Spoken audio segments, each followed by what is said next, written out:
Doing well. Oh, hi, Bally. Hello, Happy New Year to you both, Ivan. Happy New Carl.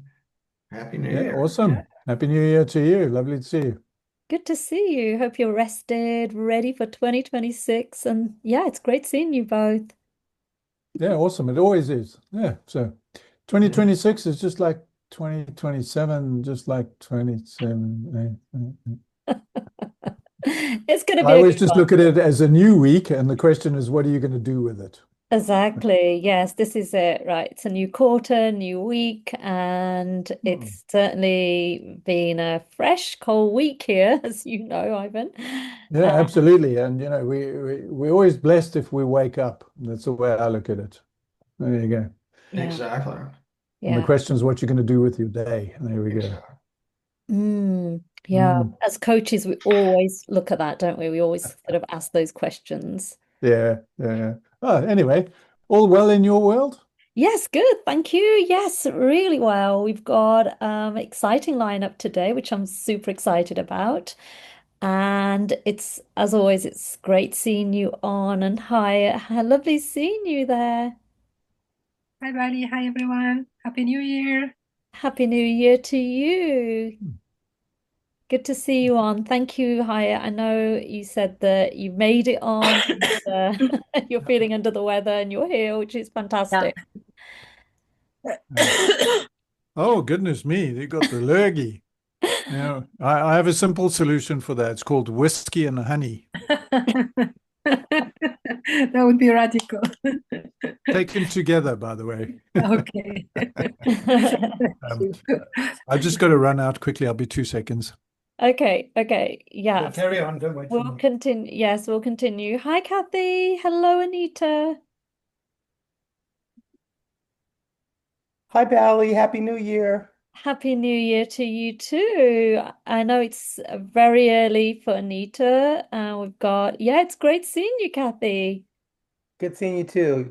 I've got my hair all twisted up, shampooed and twisted. So I'm just here, but I wanted to be here for this. Amazing, amazing. Oh, Anita, you're unwell as well. So wishing both you and Haya a speedy recovery. You're both here, which is amazing. So I appreciate you being here. You're here because it matters, right? So learning about what we're going to be talking about is some of it will be revision.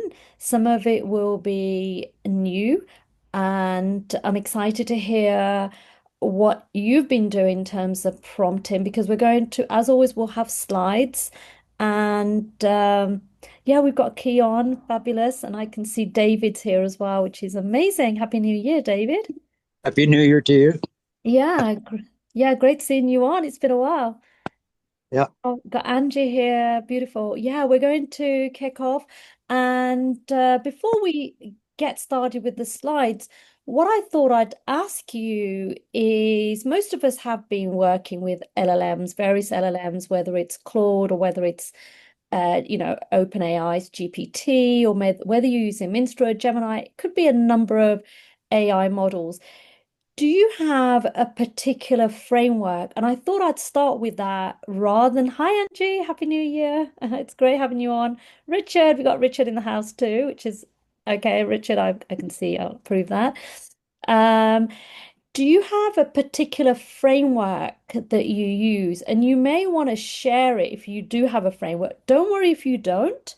If you have a specific go-to framework when you're prompting, and we'll see that against kind of what I'll be presenting in a few moments. If you don't, and you're like, well, actually, um, I don't really have a framework, or maybe you have a way that you guide your LLM. So, your large language model. So maybe you have a specific framework and you can pop that in the chat. It's always helpful to see whether you've been applying some of the things we've spoken about before, but you may have actually um, found that you've got a framework that really works well for you. So if you do, please feel free to share that, and we can look at that before we get going with the slides. Let's see, let's have a look. Okay, so we've got Angie saying off camera. Yeah, that's absolutely fine. Thank you, Angie. Lovely you're here.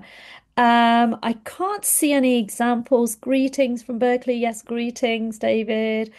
Sharita, great having you back on. It's been a while. Yeah, Happy New Year to you. And does anybody here have a specific framework they use they'd like to share? Okay, Ivan, you have one, and I'm gonna read that out. You've got define. So you've got step one, define who you are and what you do. Step two, define your ideal client avatar. Define what you're looking to do. Okay, so you have various steps. And I suppose what I was wanting to know is, do you do that every time?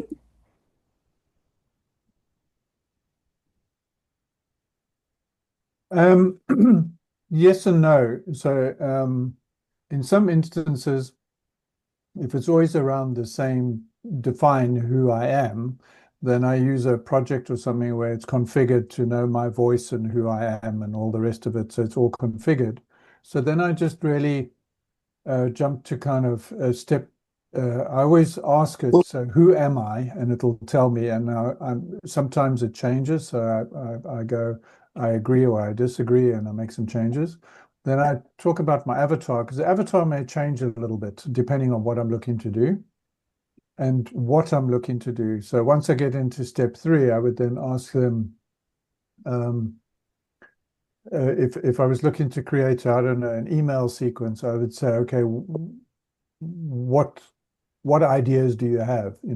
Give me 10 ideas, and then I'll pick three, and then I'll drill down. So it's almost that funnel kind of thing to get to some answers and some content.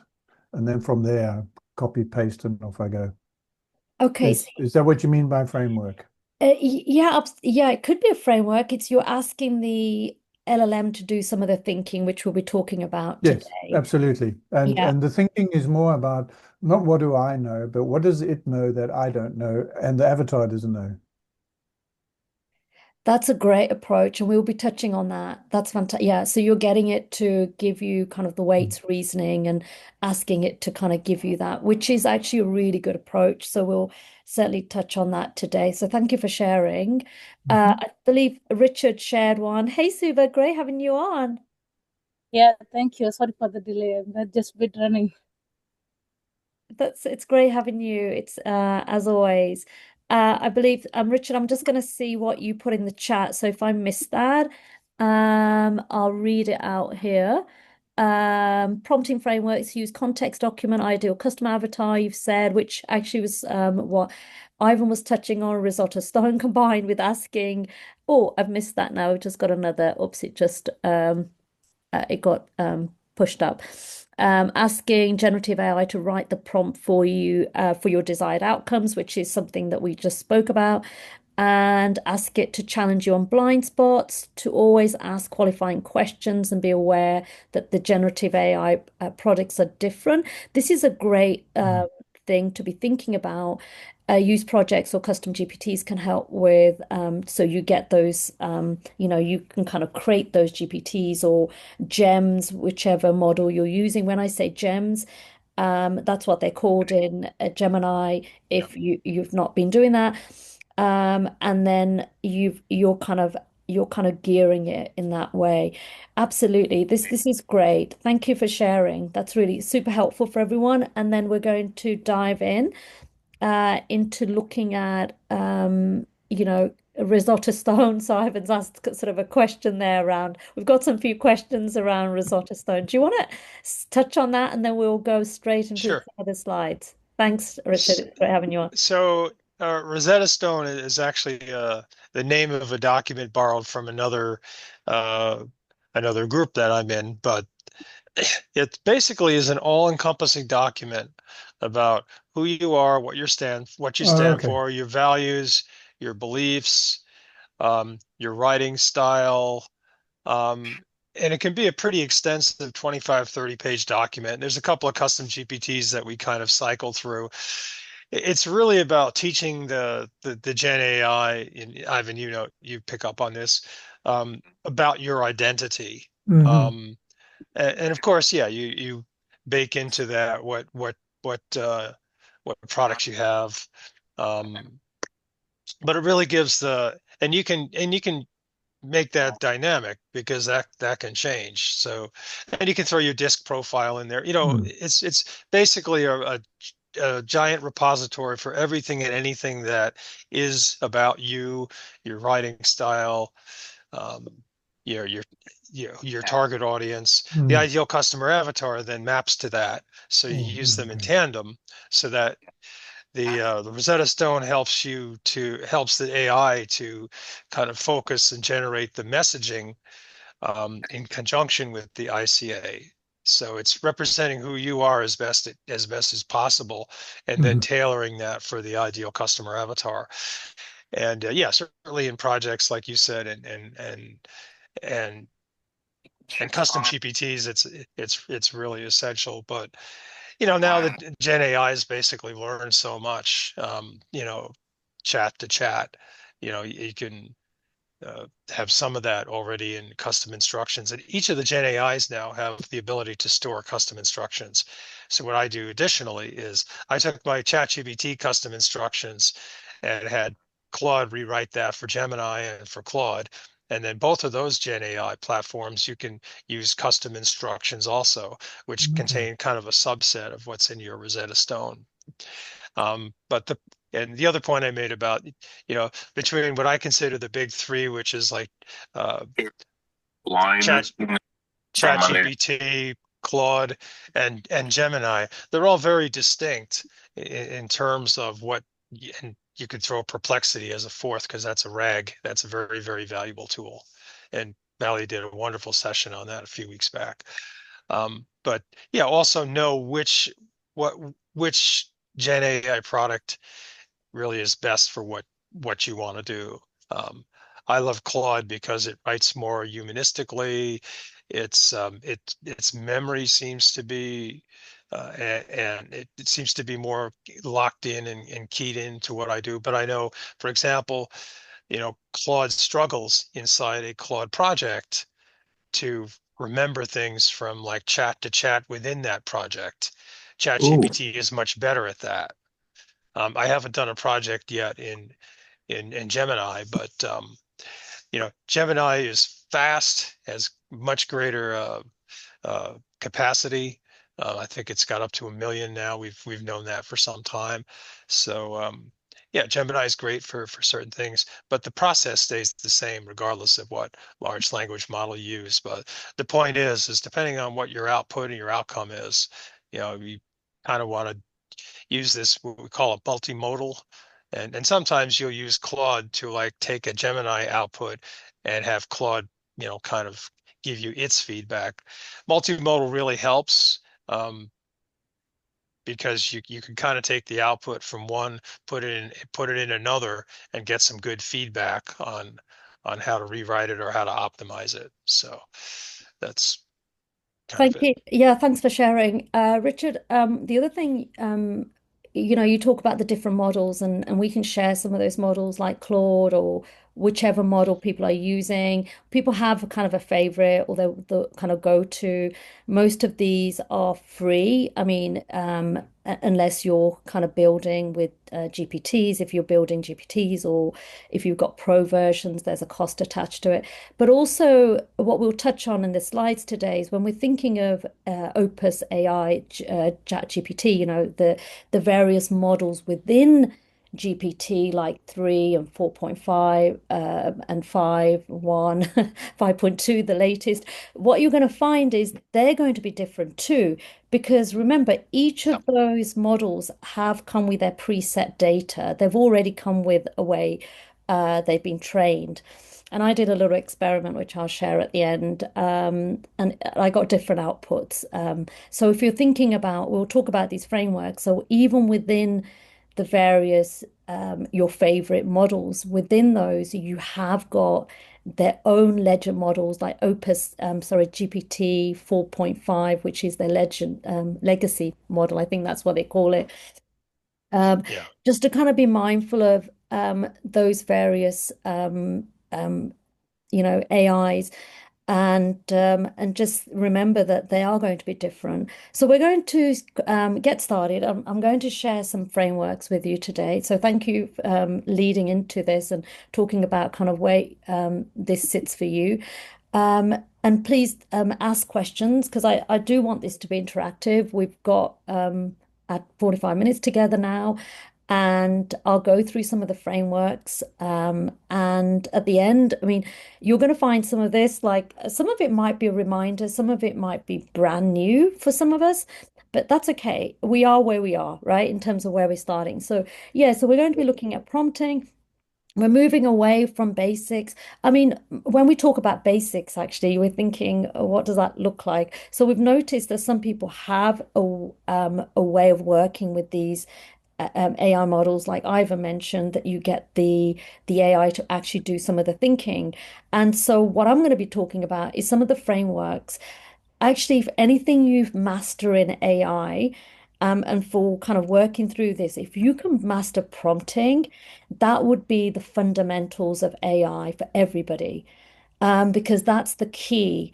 Um, because things are going to move, and of course, these models do a lot of the thinking and reasoning, and 5.2 is brilliant. But if you can master that, and you can spend a little bit of time working on that, and of course, you can work with me myself one on one. If you can do that, that's kind of it will definitely put you ahead of the curve with a lot of people. So I'll just give you something that came out today. It was a Twitter feed, which one of my mentors just shared. He said that sort of 60% of employees are feeling like they're AI, they're using AIs and feeling that they kind of master AI, that the divide is the 40% who spend maybe 5% of their time. And then what happens with that 40% is they're not getting the outputs, and then they blame the tech. Do you know what I mean? They blame the tech for the errors, but yet they haven't mastered the skills. So that's kind of something to Well, be thinking about. I would just wonder about the 60% who qualify themselves as mastery, because I would dispute that number. I would say Yeah. it's probably less than 10%. Mastery, no. Mastery, what do they say, is 10,000 hours? There's a couple people on this call who have done that and have earned the right to call themselves masters. It's AI is very humbling, and you have to constantly be in that frame because it teaches you, you tweak it. Mastery. No, it's like being a dentist. Yeah, you go to dental school, and AI is no different. If you really want to become a master at it, you got to put the time in, and Yeah, and you got to do the research, and you got to absolutely. put the Yeah. hands on. So that 60%, I don't know who wrote that Twitter post, but Okay, I'll share that the post with I think they what don't know what they they're talking about. well, actually, okay, so let's sort of Unless it's Elon Musk, and of course he definitely doesn't know what he's talking about. okay. Right. So yeah, so I suppose when they talk about mastering is that it's people that kind of are open to it. I guess that's where we'd put that kind of number or quote, like, okay, so the divide is other people just give up. So maybe the ones that are open to it, and maybe that's kind of the rephrasing of it as opposed to kind of mastery. Yeah. Mastery, I mean, we're Sorry, still learning, right? We're still learning. didn't These tools are evolving so quickly that yeah. we kind of practice, and then suddenly I fell into some bad habits myself. So that happens. So it's like driving a car, like you drive kind of how to maneuver, and then suddenly you make these errors, and that's kind of like you're building that skill. So Yes. continue doing that. Okay, so let's move away from kind of basic. So let's go back to some of the things that you're thinking about that 0 point. I always use this actually when I'm prompting because I want it to kind of get that mindset of being the elite. I mean, when we go to a restaurant, we don't ask to go to a really shit restaurant. So excuse the language, but we don't, right? We always want the best restaurant. So just thinking about that when we're thinking about kind of, prompting, we want to kind of have the elite and have the best. So I always use this kind of frame if I'm thinking about this and sort of keep that in mind. And welcome back to some people. It's your first time here. Lead Rise bi-weekly sessions. We run every 2 weeks, all standalone sessions. And this is a bit of a recap and actually leading into 2026 and thinking about AI. You've been all playing with AI everybody here has been playing with AI for, I know for sure, and you know some of the basics. But today, what we're going to be looking at some of the prompting that some of the engineers are doing, and the direction these prompt engineers are going in terms of actually automating the way. I think this is what Richard you were saying, you kind of feed these models and then get it to kind of write the prompts that suit that particular model. And actually, if you automate the process, it will also do it. So that's something that I'm sure that more of us will start thinking about. And I've seen it being done actually. You kind of give it output, then it kind of tests to see if it's a good prompt. Anyway, that goes a little bit further into where we are at the moment. Okay. Okay, so just one of the questions, have you felt that the AI just assumed it knew what you wanted but completely missed the mark? I think this happens a lot. Well, for me, certainly, especially with the newer models, when it shifted from when it started knowing how I was prompting, as you said, between GPT, Richard, where you said it understands your behavior between chats, whereas it won't necessarily in Claude. It misses the mark in how you might ask questions. So there's this natural thing. It's like having a conversation with a friend thinking they already know what you're going to tell them. So we're having to be explicit. So how do we fix it? We're going Yes. to look at some of those frameworks. There's assumption, isn't there? That, we've had this conversation. Why don't you understand what I'm asking you to do? Like, I've made that error. I'm sure some of us have all done that too, right? We're kind of going, hold on, I'm sure I've said this a million times before, but actually the model may need still being fine-tuned, may not have understood what you mean, and it really forces us to be explicit and follow a framework that works. I think somebody maybe has put a question. Let's see. I have to ask it. So yeah, my desired outcome, yeah, to help me write. Yeah. So always thinking Yeah. about the outcome that you're thinking about. So we'll Right. look at some of the frameworks here, and same frameworks aren't simply rules, they are safety net for your output. So as you just mentioned, Richard, we're thinking about the output. So it is a little bit like, okay, what is that output going to look like? So this is something that actually I'm sharing. It's one of my mentor, Lou Dallo, actually shared this, and he coined prompts as his framework. So I'm going to share how we started using it in the group, my AI mastery program that we're on. And this one, I don't know if I've shared this with you, but I'm sharing it now. And this kind of does a lot of the heavy lifting. And each time we've gone back to the various models, we keep coming back to this one. So it's been really interesting. It's come a long way since I kind of first got introduced to it. So it's prompts. It's using the prompts acronym, purpose, what is a specific action. So and I'm going to give examples. So you might be thinking of writing a 500-word article. Um, Again, depending on the model, may know words or tokens. We've talked a little bit about that. The role, this has really made a difference in the output, the persona, and act as, and this for certainly for Tom, who is in media, acts as an editor chief at, New York Times or all the times, right? Output, like format, tone, markdown table, friendly voice, markdown format. You will have seen in markdown format is when it's a format like asterisks, and it's got a way that these models give you format. Don't always need to know it, but that's what it means. Friendly voice, method, step by step, research first, then write. So you can build these in perspective. Who is this for? E.g., leaders. You can give the age bracket that's quite wide. You can also actually, this is something I know we've spoken about before, maybe jargon, no words like dive. I noticed that a lot of the AI, we have a lot of outputs that are AI-ish, the kind of outputs that we get. And dive seems to be one that keeps coming up. I'm surprised that keeps still coming up, even when I've said not to. Sample shots. Shots is a term that's used in prompting, but samples just means show, don't just tell, give me examples, that type of thing. So let's think of an example.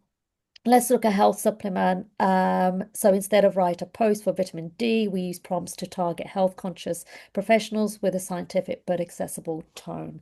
So this is one framework that might help you, and you can give this a go. Has anybody used this one before? I may have mentioned it before. I don't know if you can say yes or no to this one, but maybe it's not. But I'll share these slides with you. The other one is a simpler, a quick fix. One to think about if you have forgotten that prompt acronym, which gets forgotten, because we have to kind of remind ourselves and put it in a place that we're using it. ICE is this, it's been very icy here, so you're going to remember this one. It's a quick fix. Can't remember the full acronym, just keep it on ICE, right? So the first one could be the C for command. And instructions, command it what to do, tell it what to do, be explicit in saying what it needs to do. Context, data, background, provide that context, give it background so it understands. Because remember, it's trained on a lot of parameters. And then, of course, show examples, show the AI how to do it. And you might question that. And again, I'm going to show you where you might ask it to do the thinking, but you may want to show the AI how to do it. Remember, you're the expert, so you're going to know you're the knowledge entrepreneur or knowledge leader who knows your stuff. So you know how the output should look. So give an example, kind of help it if you feel that's going to support. And remember, all of these frameworks will need to be tested and refined to support you, but these are frameworks that do work. The other kind of more um, thinking about workflows, you might be thinking of something like um, strategy over syntax. So often we get caught up the kind of the way the words are put together. It's not just what you type, it's how you manage the chat. So remember that as well. So we can have these long context windows, and we've spoken a little bit about that before. Um, Technique one, you can have two windows open, and you can do this in you can do this in your GPT. You can have you can have GPT open, and you could actually open it twice on your device. And we can do this if some of you want to do this with me. We can do this one-to-one. I can show you a little bit more. But it's so technique one could be the problem. We often don't know how to ask for what we want. I really like this is so true. I think that's what you were saying. Like some people will go, I actually don't know how to ask for what it is that I want. So you've got the problem. So you then could have the researchers. So your window one could be when we say window one, it's chat one. And you can say, I want to reverse engineer a writing style, but I don't know how. Tell me the process. So that's a really simple way of asking the AI to do the kind of work for you. Tell me the process. Ask AI to turn what the process into a system prompt. So this is what you were saying, Ivan, I believe at the beginning. You were asking it to create a system prompt for you because perhaps you found it didn't work. And I know Richard said you might do that in a different model.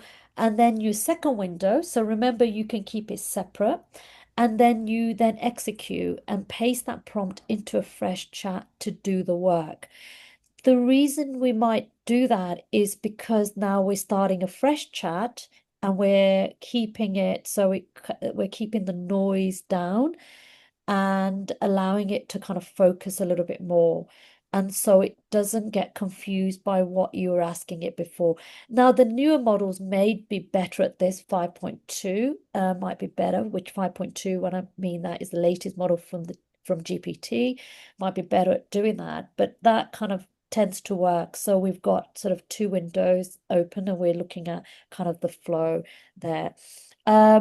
So the other one, because is the AI, the thinking AI. Remember, all of these are doing the thinking, the reasoning, and we're moving from generative to reasoning models, and we're seeing this. So you may have come across this before, the quiet star, which is a cue logic framework. Sometimes we need the AI to take a deep breath and think before it speaks, like most of us. I know that happens to me, right? So before I speak, take a deep breath. And so we want it to kind of go through its thinking, the reasoning, and before it kind of gives us the output. So we want it to observe, look at the facts. We want it to comprehend some of the nuances perhaps is missed. There could be biases. Analyzed. So we're looking at parts rather than the whole. We're synthesizing. We're looking at evaluation, pros and cons. We're then asking it to decide the output. So a practical example could be something like simulation prompts. So simulation taking the role of like prompts script. I want you to pretend, or I want you to, I want you to take the role. You are a large language model. Hey, bizarre is that? Because it is a large language model. Show me how you analyze my prompt and think through the answer before generating it. So it's a really kind of different way of engaging with these is you're getting the LLM to do the work for you.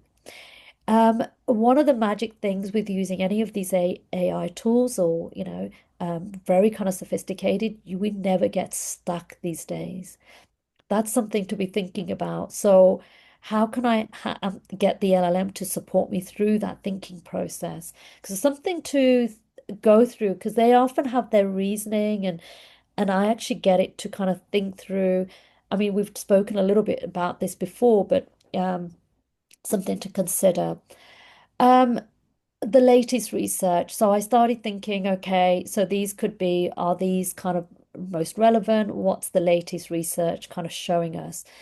And we're looking at how do I validate, how do I check what we think about, maybe assumption about the data, the trends.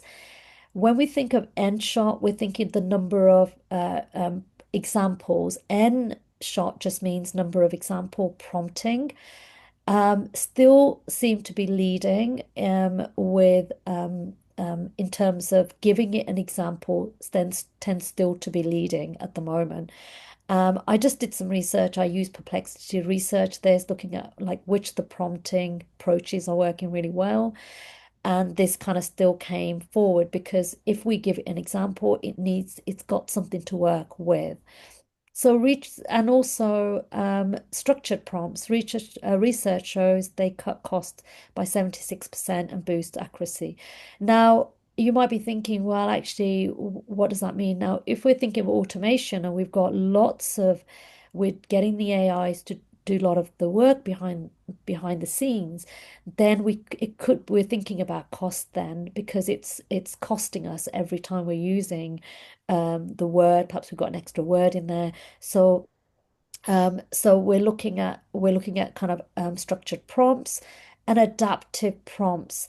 Now, adaptive prompts are moving kind of away from these kind of more static, formulaic kind of way of working and actually doing the work in this iterative process. They're kind of going through that loop and they're actually improving as they're going. And this is something that you mentioned, Richard, as you're asking it to kind of improve its prompt because it's going to evolve.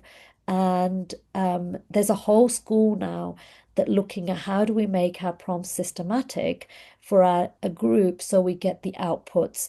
But we need to look through how do we draft the prompt? How do we test it? How do we, obviously we need to, obviously to begin with, beg your pardon, we do need to say what our goal is.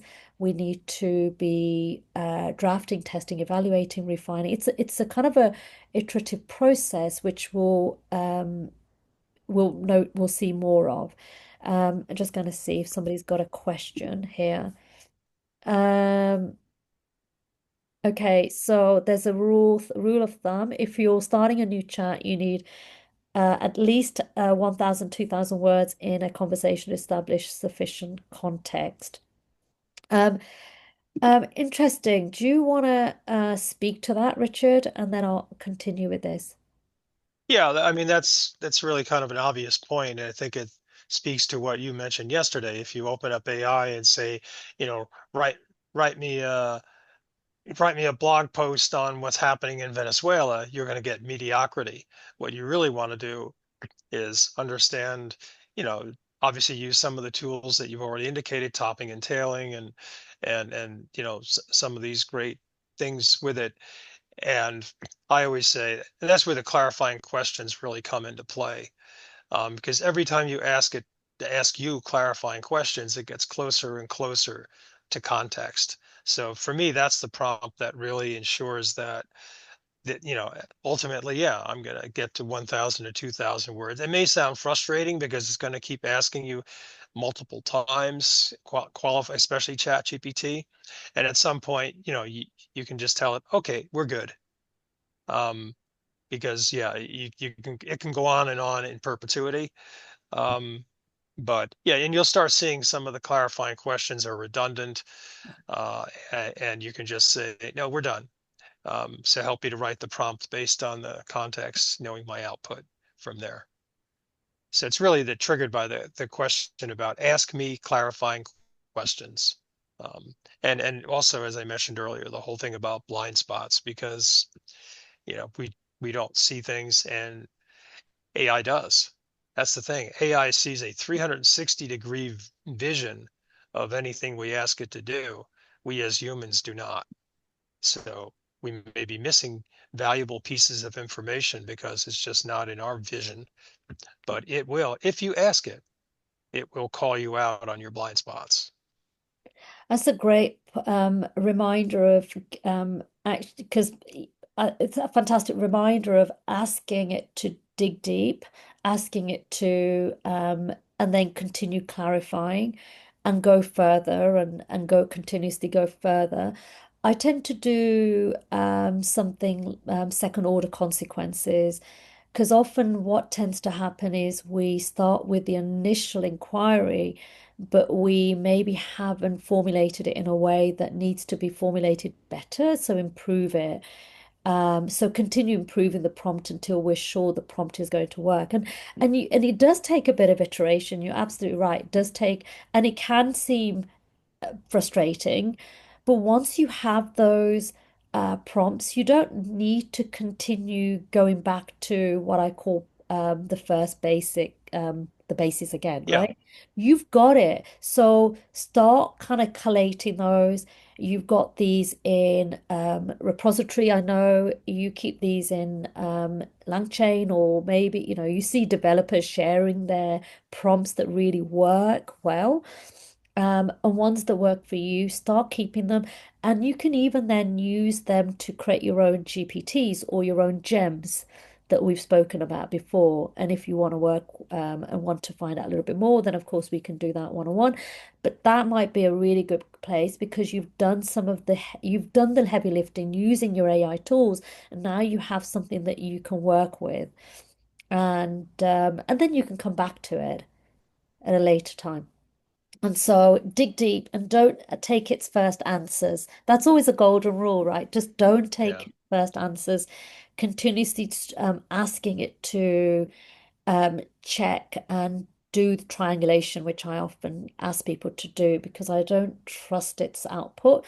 We've seen examples, and Hyatt, you've shared examples of this as well, right? So when it's not giving you something or it's assuming, and you can also put your temporary chat on in the GPT environment. So it's not kind of bringing in its former memory, or you're kind of starting an incognito window. When you do that, it's always helpful to do that. So always be yeah, mindful when you're working with these tools because it starts learning and picking up the way you're showing up. And we've seen some really dire cases where people have been using these tools and it gets very dark and they start getting very dark outputs because they've either, you know, they've gone from using very kind of grief language to maybe even, and people have been, I mean, we've seen examples of where it's got oh yeah, I mean 4.5 was really kind of frightening. I don't know if you saw some of the literature around that, but we saw some examples of where people honestly thought that some people were coming after them. You know, like that's how convinced they were because they got into this. And it's the way, and I always say it's the way we think with these models. really kind of crystallize your way of thinking, the more you can get the model to support you. And rather than kind of massage your ego and say, yeah, you're right, yeah, that's the way. No, no, no. Don't accept it to be the case because you've got Yeah. to really kind of, yeah, And it helps too if you use really strong adjectives like challenge me brutally, be super critical, spare no word, because it's a people pleaser by design. So you have to kind of give it a little extra incentive to really talk back to you. And again, you can put that in your custom instructions as well. But that's why I say be brutally honest with me and tell me if I have any if I have any blind sides or blind spots on this. And then it will be brutally honest, yeah. sometimes very brutal.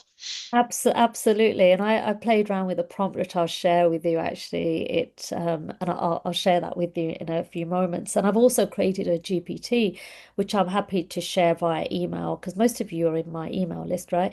And it's the contrarian GPT. And so you can use that. So some of you might have it. I think Kathy, you might have that. And if you don't, I'll share it via email and you just put it in your sidebar. And it's a contrarian GPT, it kind of contradicts everything, which is fantastic because it gets you Yeah. really thinking.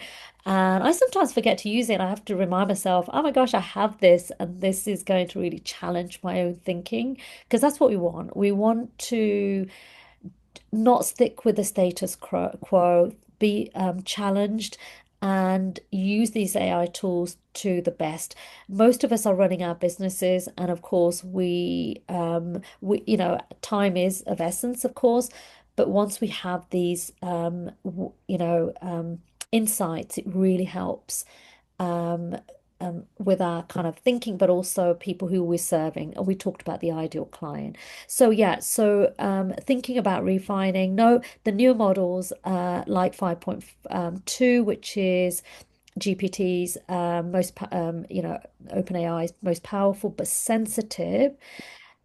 They require you to be even more explicit, I found, about assumptions, so to avoid hidden biases. So just to be explicit in the way you're working with these tools.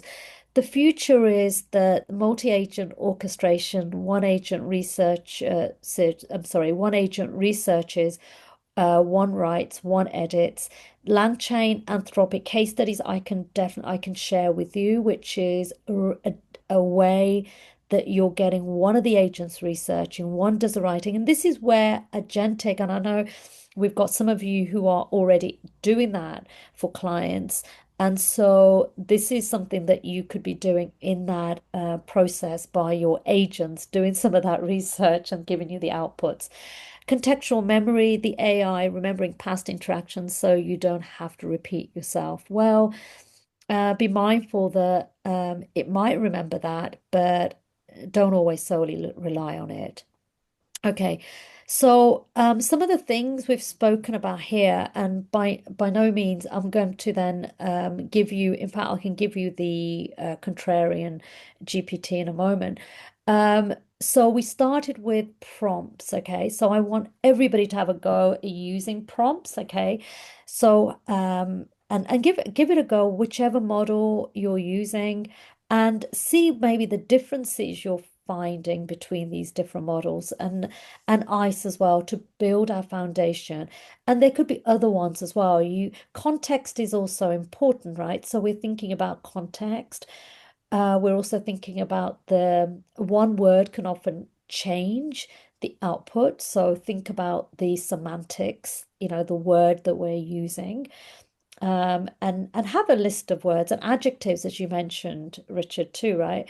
So we looked at the quiet star, right? So to force the AI to reason. So the reasoning is really key.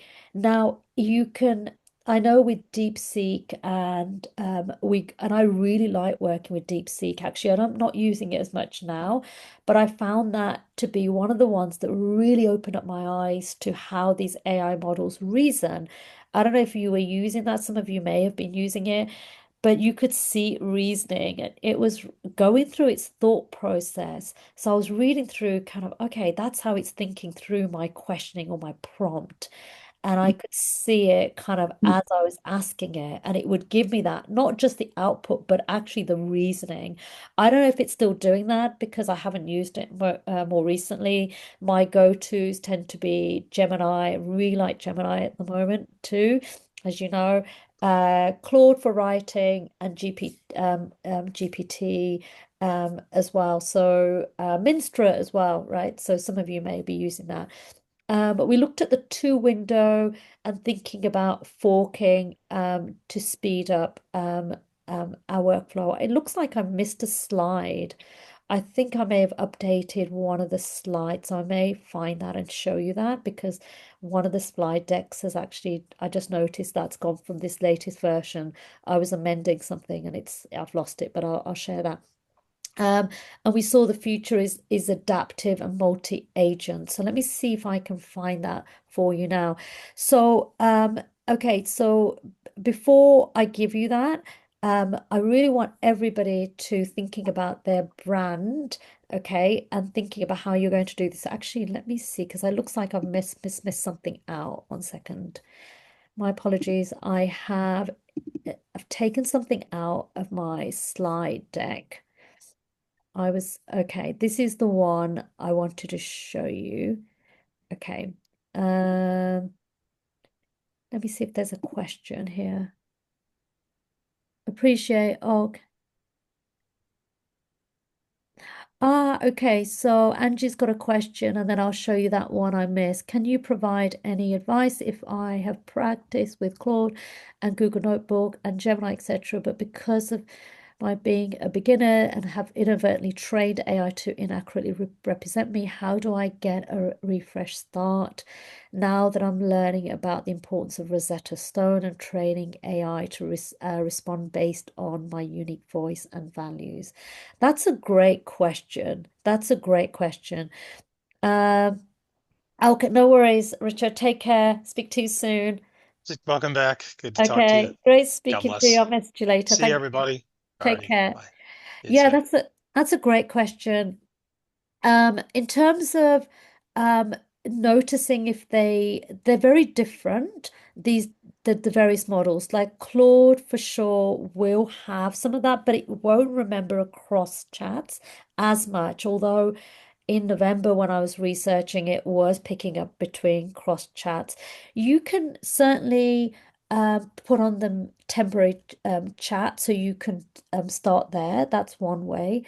And the other one is to see if you're getting the outputs you're getting, right? So are they different? So there's something that I talk about actually. So anyone wanting to have a one-to-one, I'll go through having a systematic way of analyzing the outputs from your prompting, which I'll go into a little bit more. So this is a great question. And now you're thinking of Rosetta Stone. How do you build that in? I would say create your own GPTs, have them functioning at doing different tasks if you like, and being very clear on that. I know Ivan, you've done that as you've created your own GPTs or your own gems. And that might be one way to give it a refresh. And you could clear the memory. Remember, you can clear the memory in your GPT as well. Give it a refresh, and and and that won't, because it picks up on the way you show up and how you behave with the tool. So one of the things that I forgot to highlight, so I'm just going to share here, was this one. I forgot one of the techniques that got left out. I was making some adjustments. The brand bar and the content injection. Imagine having a bartender who knows exactly how you like your drink without asking. That's a brand bar. The prompt, upload your bio, and I think we've spoken a bit about this before, and your voice guide. Remember, your voice guide is depending on who you're serving And if you're still not sure, you can actually get the AI to create a voice guide. There's a if that's something you want to look into, please reach out and ask, and think of it sort of an offers. Silently read these files. So, you're all running your own businesses, serving those individuals, and take no action. Just ask it to ingest the context, right? And then see what outputs you get, right? So now what you're doing is you're training it to understand who you are. It's understanding how you serve, your client, and perhaps your offers, perhaps you're doing, perhaps you've got a brand, you've got a particular product, or perhaps it's a coaching offer, and then see what it kind of suggests. The forking technique, which was showing up in the recap, is don't pollute your memory. This is key. The reason we don't want to pollute the memory is because where there's too much noise in the chat. So the forking technique is you need a side task, go back to the baseline prompt, edit, branch off, keep your main context clean. So the reason we want to do that is because we want to reduce what we call the noise to signal ratio. We want to be able to get the output that we're after. So it's a way, and that was one of the tasks that I asked you to think about here. So I'm sorry that that got left. And so your task is, coming back to this, is to upload. So whichever model, most of us are using GPT. Let's say we use GPT. Most of us have got the free version, or you've got the paid version. And upload your brand voice and have the AI ingest it, sort of take on board who you are, and see how your outputs get better, and just kind of monitor that. And then, of course, what you can also do is when you go into your GPT, one of the things I spoke about, which I'll mention, and I'll share the GPT in a moment with you. So I'll just give you a bit of reminder of how you could set your GPT. For anyone here who feels a little bit lost, I know there was a lot of kind of framework and we jump between different models, perhaps the terminology, perhaps even what this all means for you, in perhaps you're starting your business or wherever you are. Remember, we're all at different stages in using these tools. As Richard said, we're not really masters of it until we've done many hours of it. But actually, we continue learning because these models are moving very, very quickly. I mean, from one day to the next, and you remember where we had like we had all these AI tools kind of, it's almost like a competition.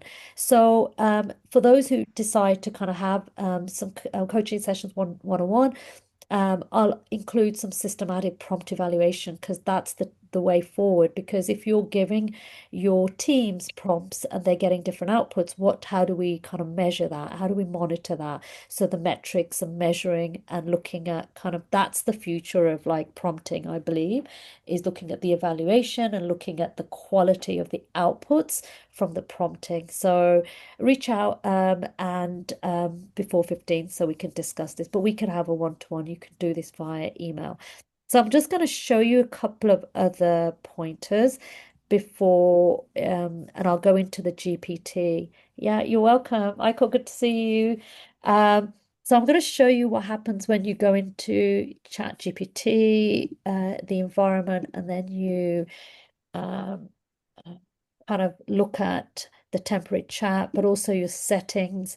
Now, what you can do is when you go in to your GPT environment, you've got something like this. What I've done now is I put my temporary chat. So you just go on the right hand side. You can click that on. You can click it off there.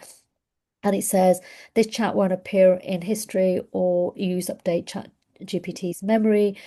And we may keep a copy of this chat up to 30 days. It says that. Just various things that I found that it does do. So these are the different GPTs. that I've created. So if any of you, and this is the one I was mentioning that I'll share. So this was using the older model, so it might, and this could be updated, but anyway, nonetheless, it will still, I will update this, but I'll share it with you. I'll give you the copy so you can open it in your GPT environment and use it.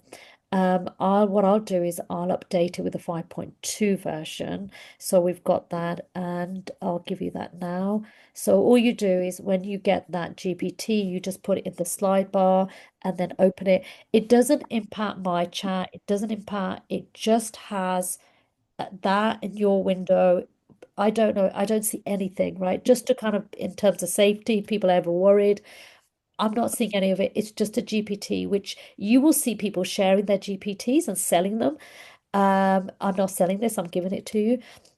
So you can paste that in, open it, and practice and see how it works, and I can update that as well for you. In terms of updating your kind of GPT environment, I just have to go to the bottom. I've got the Plus account, so as you know, I'm paying for mine. But so you can, if we go into personalization, what I've done is you can, things like custom settings. If any of you still haven't done that, I suggest you do, especially for those working in running businesses. You want to personalize your settings here so it understands who you are. And I can, if anyone's interested, let me know. I can share that with you. I just say a little bit about myself.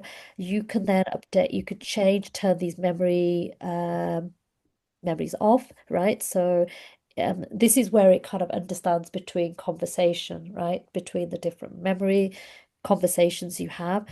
And just in terms of security, always just remember, do not put any confidential information in these models.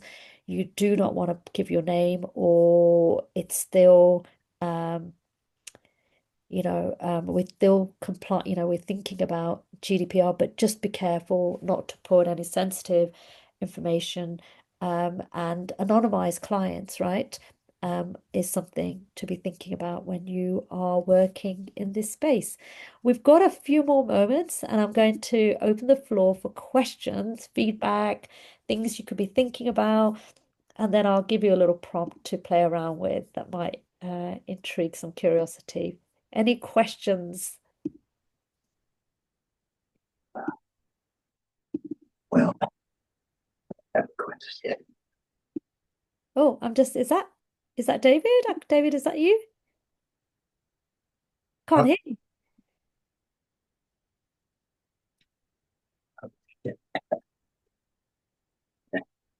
David, I can't hear you. It's good to Whoop. Again. Did I raise my hand? Did you? Did you say some good stuff? Yeah, you're welcome, Kathy. You're welcome. Any questions for anyone? Any comments? Anything you'd like to add? Great seeing you on, Michael. Thank you. Great session. You're welcome. Any questions for yourself? Anything you want to share? Suba, did you find this helpful? I know you and I are going to have a one-to-one this week. I'm excited about that. Yes, this session is very great and great insight for those who want to deep dive into AI to know about the different kinds of prompts and framework.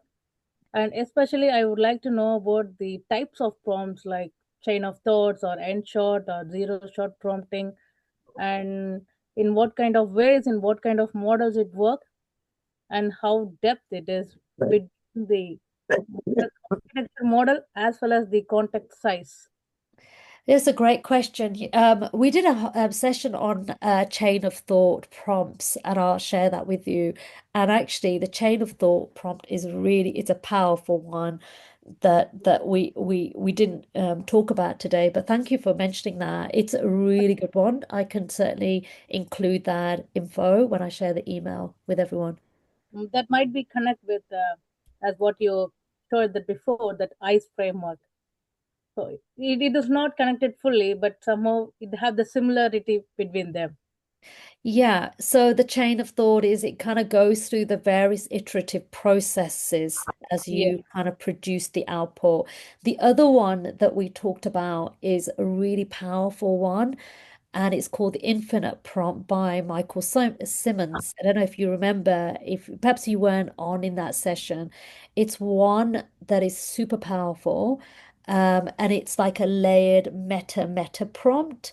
So I know that we talked a little bit about the prompting, but we can go really deep into this. We can go further for sure and look at and have a session that we look at how do we use it in practice? What do we do in terms of the outputs, that type of thing. That and if we want to create a reoccurring kind of, like a sequence of I tell you example, if I'm using it for writing copy, or then I want it to do something else, I want it to kind of have this scaffolding, and it works for scaffolding ways of working. You know how we do things individually, but this kind of does a scaffolding for writing. So it's really powerful, and it's been the one that really shines. So yeah, we can definitely look at that.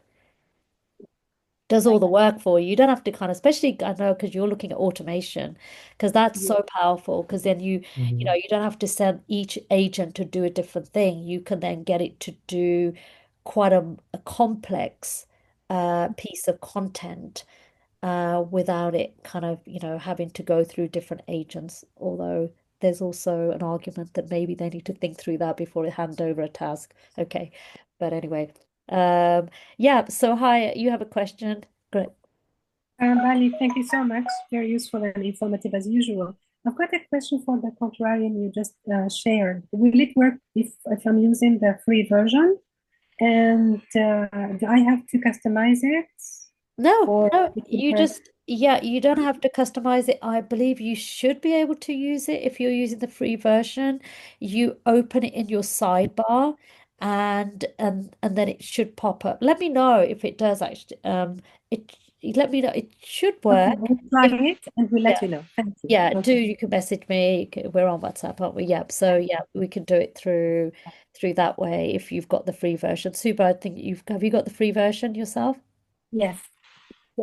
Okay, you've got the free. Let's see if Suba's able to do it. Thanks for great questions, by the way. Thank you so, so very much. Remember, your task is to continue prompting.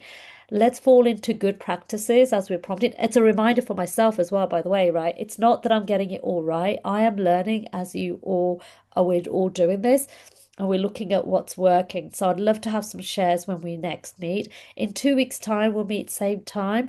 And in the meantime, continue prompting. Remember, you can reach out, have a one-to-one. Suba, you and I are going to be meeting. I'm excited about that. And have a great rest of your day, morning for some of you, and evening for some. And bye for now, everyone. Bye. Thank Thank you. you. Bye now. Bye. Bye. Bye. Bye.